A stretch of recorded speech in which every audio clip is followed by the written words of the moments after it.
vocês com a paz do Senhor. Oh, glória a Deus. Aleluia. Aleluia.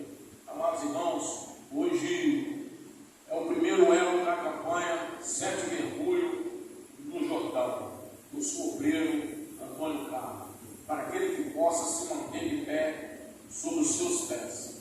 Abriremos nossas Bíblias em 2 Reis 2, o versículo de 9, 10 e 11. Assim diz a potente e poderosa palavra do Senhor. Amados irmãos, para me pregar, Eliseu, primeiro tem que dar uma volta, dar uma passeada no ministério do profeta Elias, porque o Eliseu é sucessor de Elias. Elias foi um profeta, dos maiores profetas da Bíblia. Só que ele viveu uma época em Israel, a pior época dele, que era a época do rei Acabe. Rei Acabe era um rei voltado à idolatria. Nessa época, Israel estava dividido espiritualmente entre o Deus Jeová-Jiré, entre o Deus dos exércitos, entre o Deus vivo de Israel e entre o Deus Baal, o Deus pagão. E se não bastasse ainda, o rei Acabe ainda faz uma aliança, ainda casa com a Jezabel, uma filistia, que trouxe para Israel também mais idolatria, mais costumes de idolatria, derrubando todos os altares do Deus poderoso de Israel. Elias viveu nessa época, mas Deus deu uma grande direção a Elias. Falou assim: Elias, desce lá nas campinas do Jordão e procura um homem chamado Eliseu. Vamos lá. As nossas Bíblias já estão abertas em 2 Reis 2, versículos de 9 a 11. Sucedeu que, havendo ele passado, Elias disse: Eliseu, pede-me o que quereste que me faça antes ou que seja tomado de ti. Disse Eliseu: peço que te haja porção dobrada do teu espírito sobre mim. Resultado dessa porção dobrada, Elias tinha feito 7 milagres.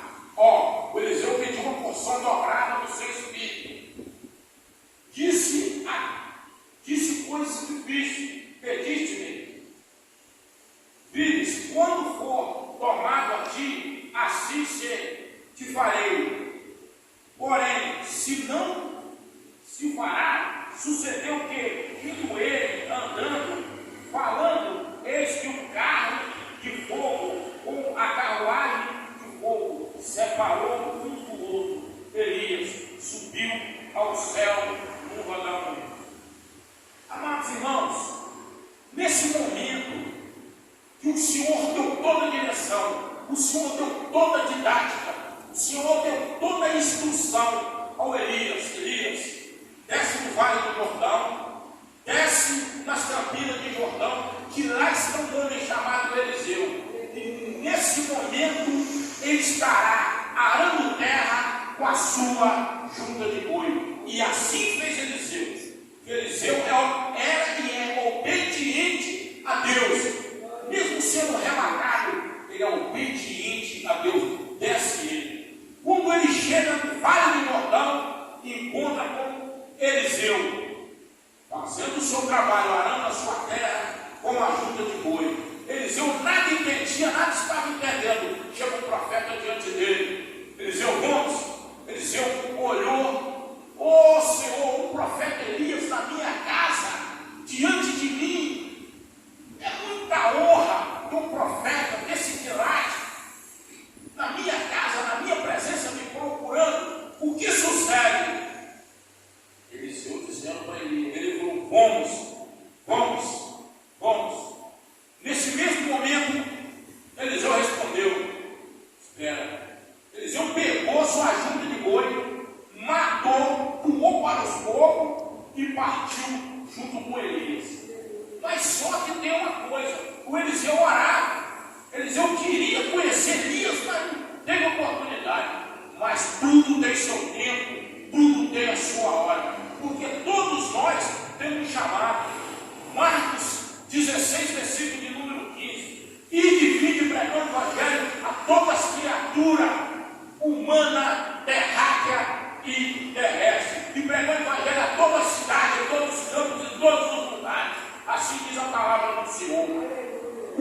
sem nada entender, sem nada compreender como era Elias. Mas só que o mistério de Deus com Elias e o Eliseu não era ali, era do outro lado do Jordão. A história, o ministério de Elias terminava do outro lado do Jordão, quando ele seria arrebatado na carruagem de fogo e borrada com ele. Mas o ministério de Eliseu começava do outro lado do Jordão, mas só que Eliseu não percebia, não sabia. Porque quando Deus faz um chamado, nós não sabemos, só quem sabe é Deus, é Ele, Deus. Aí viaja o Eliseu mais o Elias. Quando chega no Rio Jordão, ele dispara para o Rio Jordão, Elias olha para um lado, olha para o outro, sem nada entender o que está acontecendo. Ele arranca a capa, bate no chão, parece que eu estou vendo ele bater a capa. O Rio Jordão racha no meio dele. Da mesma forma que sucedeu quando Josué estava guiando aquele povo que saiu de Gilgal pelo deserto. Quando ele pisou mais nove sacerdotes com a arca da aliança, o Rio Jordão abriu de ponta a ponta no meio. Foi a mesma coisa quando Eliseu bateu a capa. Bateu a capa, o Rio Jordão abriu. Eles atravessaram. Quando chegou do outro lado, o ministério de Eliseu estava começando. E o ministério de Elias estava acabando, porque o tempo dele na terra já tinha feito tudo que Deus tinha pedido. Devido à obediência, aí ele tinha que subir, tinha que partir. Aí Elias disse: o que é que tu quer que eu faça? Ele pede o mais impossível, o mais difícil, porção dobrada do seu espírito e a sua casa. Tem que ser muito de Deus, tem que ter muita coragem para pedir a porção dobrada do espírito de Elias para Eliseu. Tem que ser muito de Deus. Aí Elias balançou a cabeça e aguardou o tempo. A carruagem de fogo desceu no roda-moinho, levou Elias, jogou a capa, Eliseu. O espírito de Eliseu repousou, o espírito de Elias repousou em Eliseu, mas não é que repousou o espírito de Elias em Eliseu, não, o espírito de Deus que morava, estava e ficava em Elias repousou em Eliseu. Os poderes que o nosso Deus dava para Elias, que Elias trabalhava e tinha, passou para Eliseu.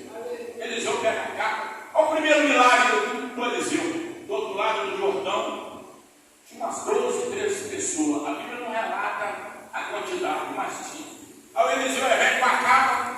Primeiro milagre dele, quando ele olhou, que ele avistou, ele parou assim, pegou a capa e bateu no chão. Primeira, segunda, terceira, o Rio Jordão abriu. E ele passou. Olha o povo lá. Vocês estão vendo lá? O espírito de Elias repousa em Eliseu. Mas só que antes de Eliseu receber a porção dobrada do espírito de Elias, ele disse para ele: olha, não se iluda com os poderes que Deus vai te dar. Não se iluda com o que você vai fazer. Porque estava em ato de graça recebestes, de graça darás. Você, Eliseu, é só a ferramenta, mas quem é a máquina que faz milagre é Deus.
eu estou em menos quantidade, você está sem água, eu estou passando sede, rei Davi, você está sem água, vamos atacar eles que nós vamos vencer, nós somos guerreiros.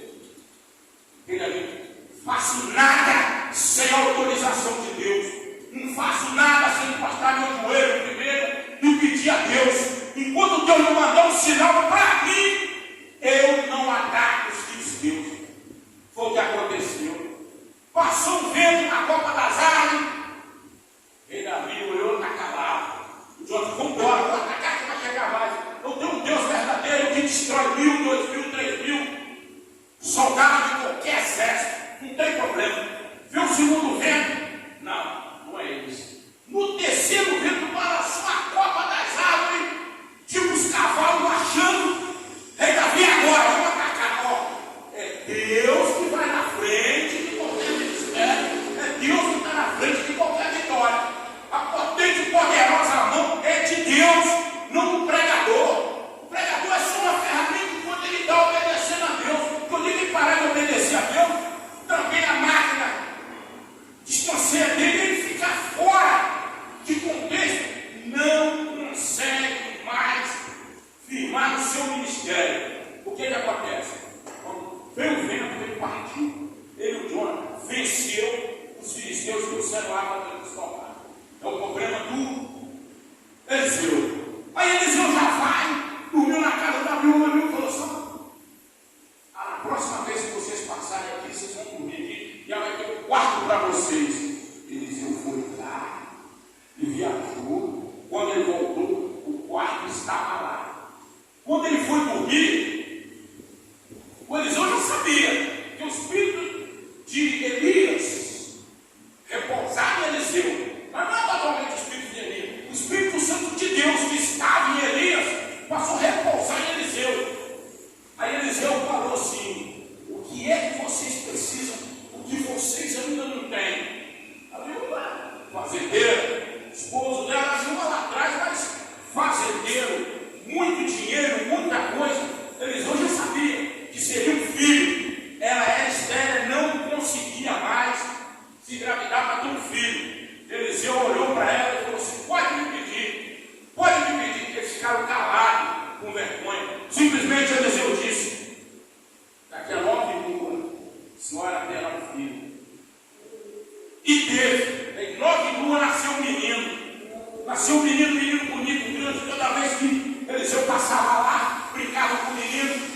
Um certo dia, Eliseu estava voltando de novo. Ele foi lá, mas sabia que o Jordão estava voltando. Ele está debaixo de uma árvore, ele, o sacerdote, o servo dele. A mulher vem correndo. Eliseu, meu filho morreu. Mas como o seu filho morreu? Estava nas nossas terras, levando comida para o pai dele. Deu uma dor de cabeça, caiu e morreu. Eliseu, vou lá. Eliseu ficou ali um dia, ficou ali 2 dias. E o menino estava morto. O menino estava normal. Tinha mau cheiro, não dava rosto, não dava nada, estava do mesmo jeito. Era herança de Deus o menino. Foi Deus que deu aquele menino. Completamente diferente a história de um do outro. Aí Eliseu passa 2 dias e chega lá. Aí cadê o menino? O menino está ali morto. É o único que nós tínhamos, o único herdeiro disso tudo aqui. Eliseu falou: olha, você não tem nada disso tudo aqui, é de Deus. Sai todo mundo. Entrou lá para dentro. Mesma coisa de Elias. Quando a filha da viúva morreu, de Seré, lá atrás, que Elias ressuscitou o filho dela, Eliseu fez o mesmo milagre, ressuscitou o menino. Entrou para dentro do quarto, pôs a mão na cabeça do menino, orou, e o menino ressuscitou, voltou, entregou o menino. A viúva, novamente, o menino, o sacerdote dele, não, nós temos que pegar o dinheiro, nós precisamos do dinheiro, porque esse dinheiro é para a gente viajar, andar e dormir assim, assado. Eliseu, não. Eliseu, não posso fazer isso. Não posso fazer isso. A insistência dele foi tanto querendo dinheiro, que vocês vão ver o que vai acontecer com esse menino. Olha, o orgulho, a inveja, o ódio, a ganância é que destrói a vida do ser humano diante da presença de Deus. E olha, Deus sabe tudo que nós precisamos na hora certa, no tempo certo, no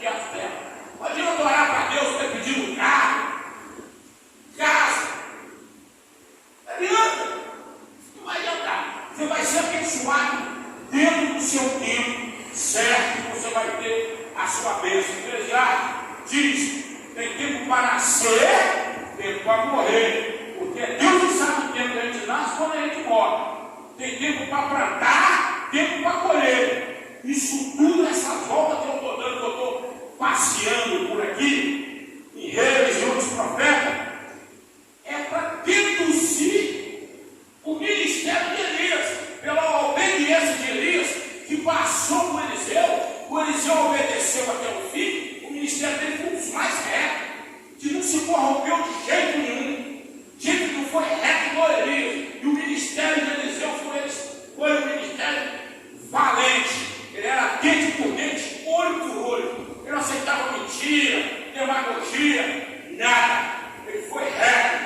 Ele foi reto. Abraão, às vezes, ainda mentiu, tal, mas ele não. Esse profeta foi reto. Foi reto. Foi reto. Aí Eliseu um dia está na casa dele, tranquilo, na janela, pensando. Ele já sabia. Existia um general chamado Naamã, um homem poderoso, de um maior exército ímpio do mundo. Ímpio, porque o maior exército do mundo é o exército do nosso Deus Adonai, do nosso grandão da Galileia. Esse é o maior exército. Exército de Jeová, que venceu várias guerras. Por isso que o nosso próprio Deus fez vários exércitos. Levantou, deixou Nabucodonosor, o exército dele na Babilônia, dominou um tempo, mas caiu. Deixou os amoreus, dominou um tempo, mas caiu. Deixou os amalequitas tomar conta do deserto um tempo, o ministério caiu, o exército caiu. Porque aquilo que não é de Deus levanta hoje e cai amanhã. Aquilo que não está alicerçado em Deus, não está alicerçado na obediência, levanta hoje, mas daqui uns dias cai. Aquilo que é de Deus não cai não. Se permanece firme até o fim. Aí, Naamã, o lepra, general do exército sírio. O exército do passado é uma devassa. Não perdia uma luta, uma batalha, uma guerra. Só perdeu para o nosso povo. O povo de Israel, o exército de Babilônia. Aí, mas só que lá, tinha uma criada lá, uma menina, que viu Naamã com lepra. Porque naquela época, hoje tem remédio para lepra. Naquela época não tinha. Quem tinha lepra naquela época ficava num buraco, numa caverna separada dos demais, não poderia misturar, porque a lepra era coisa contagiosa e matava. Pode não. Hoje a tecnologia avançou, Deus deu inteligência ao homem também. Hoje a lepra tem cura. Aí o Naamã, cheio de lepra, escondido, um homem rico, muito rico, um homem poderoso, limpiamente, igual está lá no Salmo 73, que tudo aqui, Salmo 73 diz: eu estou vendo o ímpio está prosperando e eu, que estivador, sou obediente, estou caindo. Por que, Senhor? Porque, Senhor, eu cheguei a deslizar os meus pés, quase cair, por ver o ímpio prosperar e eu estou no mesmo lugar. O Irene percebeu que o ímpio caiu na ruína, ficou sem nada e permaneceu no mesmo lugar e só lá na frente, com a vitória de Deus, com a salvação da sua alma. Ele percebeu ali mesmo. Aí essa menina falou assim: eu conheço um homem lá em Israel. Eu conheço um homem lá em Israel. O Eliseu, se o senhor ir lá, ele vai curar sua lepra. Lá em Israel. Ele falou assim: é mesmo? Mas eu não posso ir lá. Eu tenho problema daqui lá com aquele povo, principalmente aquele povo de Israel. Eu não posso levar o meu exército lá, nem posso viajar com uma comitiva muito grande. Eles podem cercar nós e entrar em conflito. Nós estamos em menores números. E não posso levar o exército inteiro porque é uma conta. Então, mas como é que eu vou? A menina disse: vai só por mais 3, que o Senhor vai ver. O Senhor vai ser curado pelo profeta Eliseu. Ele cura.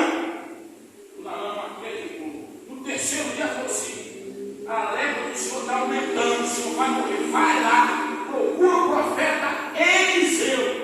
Ele montou uma carruagem, montou 2 guerreiros, um mordomo e viajou. Colocou ouro, prata, linho, joia, belozinho,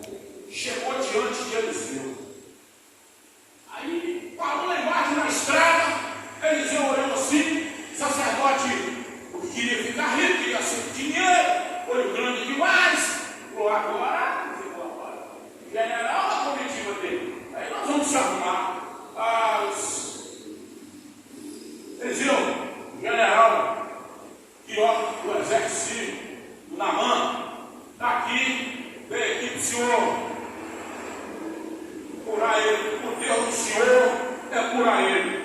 Simplesmente Eliseu olhou para ele e falou assim: para mim ele não é um general, para mim ele é um comum. Faz o seguinte, mergulha 7 vezes no Rio Jordão, que a sua lepra será curada. Ele falou: não posso. Na minha cidade tem mais limpo do que esse. Por que eu vou mergulhar no rio imundo, um rio sujo desse? Mas por que eu vou mergulhar? Mas ele nada estava entendendo, igual Eliseu lá atrás, quando o ministério dele começou. Por que ele não estava entendendo? O rio estava imundo, estava sujo. Não pela natureza de Deus. Deus tinha criado o rio limpo, branquinho, transparente. A sujeira do próprio homem, o pecado do próprio ser humano, jogando as coisas no rio, e encheram o rio de imundícia. O rio estava sujo, mas sujo, você olhava assim, parecia um barro. Aí a mãe falou: eu não vou mergulhar nesse rio, eu vou embora. Tem um rio lá na minha cidade, branquinho, e é lá que eu vou me lavar. O sacerdote dele não. Ele chegou a virar a carruagem e falou: se nós viemos até aqui, vamos lá receber seu milagre. Ela falou com ele, Deus usando o próprio mordomo dele. Vamos lá. Ele foi, tirou a roupa, assim, meio escabeado, meio sem pé. Quando ele tirou a roupa, mergulhou a primeira vez murmurando, mergulhou a segunda vez sem fé, na terceira vez mergulhou com amor, na quarta vez mergulhou com obediência, na quinta vez já mergulhou sabendo que ia ser curado, na sexta vez ele levantou, orou com o corpo, na sétima vez ele recebeu o milagre, ele foi curado daquela lepra, doença contagiosa e daquela água suja. Foi ali que ele foi curado. Foi ali que ele foi curado. E hoje as pessoas, faz decepção de pessoas. Muitas vezes um andarinho, um mendigo, chega perto da gente, quer dar a mão, as pessoas não querem. Não querem. Quem sabe ele está sujo no corpo e a roupa, mas o coração dele está mais limpo do que o nosso. O problema de Naamã. Naamã foi curado. O Naamã voltou cá e falou: Eliseu, eu trouxe aqui ouro, joia, prata, linho, vinho, tudo para o senhor. Graça recebesse o dom e o poder de Deus, e a palavra de graça também darás. Aí, quando eles estão indo embora, o mesmo sacerdote dele rodeou por trás e falou assim: ó, com mentira. Eliseu mandou falar para o senhor: me dá aí umas vestes, me dá aí 2 saquinhos de vinho, um prato de ouro, porque ele precisa, porque ele queria falar naquela hora, mas ele mandou buscar o dinheiro. Resultado disso aí, ele pegou e escondeu e foi ter com Eliseu. Quando ele chegou na presença do Eliseu, ele achava que Deus era bobo, era cego, ou era mudo e surdo. Deus não enxergava, Deus não via. Deus não é onipresente, onisciente, está em todos os lugares.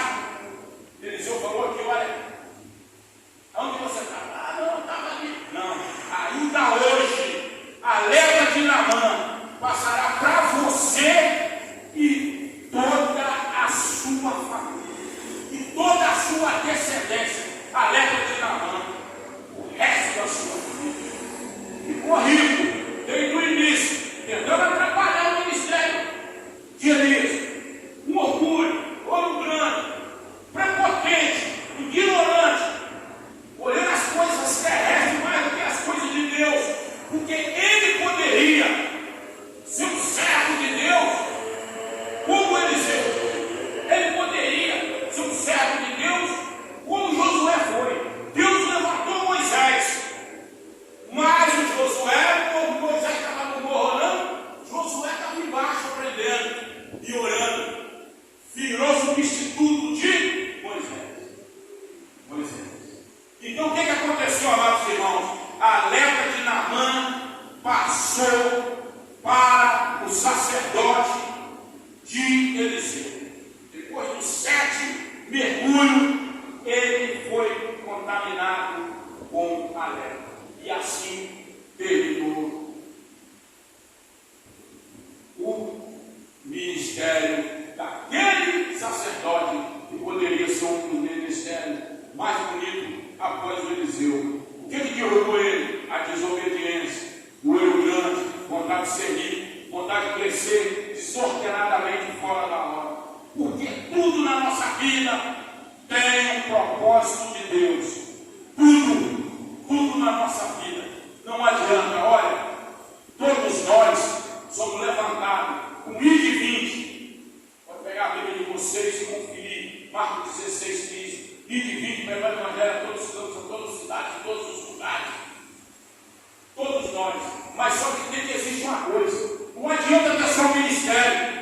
Não adianta ter só um som de Deus. Não adianta. Porque você pode ter o dom de pregador. Você pode ter um som de Deus. Você pode ter um ministério que Deus te deu.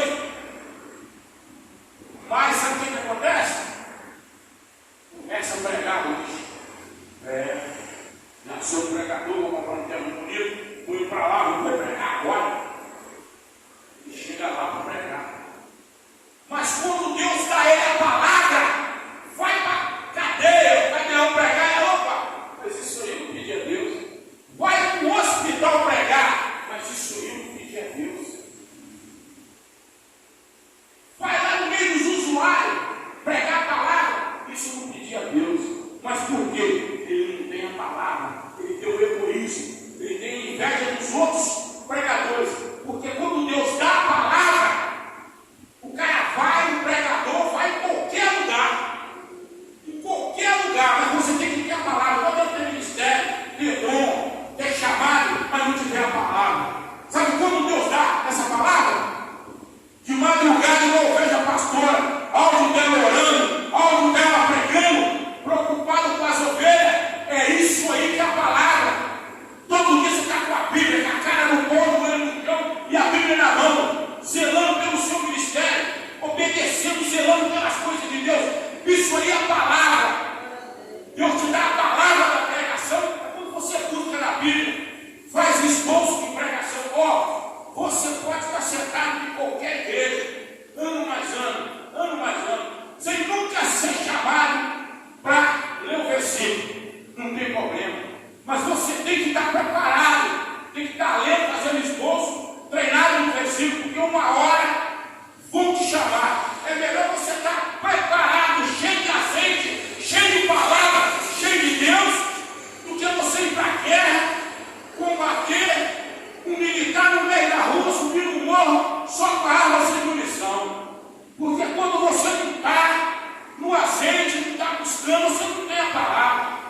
Porque a palavra Deus dá devido à sua obediência, da sua busca na palavra dele. Porque você só vira amigo de Deus, você só é de Deus quando você busca.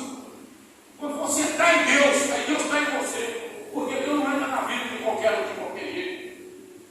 Deus só entra quando você busca, quando você está no óleo, você obedece. Quando você tem olho para a palavra de Deus, todos os dias, toda hora, de 11 palavras, 10 é o nome de Deus. As duas vão passar para a senhora na palavra de Deus. E assim foi o ministério de Jesus. Senhor, glória a Deus. Tu vai bem-vindo ao seu nome, Senhor. Amém. Deus é fiel, amém. Deus é bom, Deus tem cuidado do teu povo. Assim como Deus, Deus está na mão. Em nome de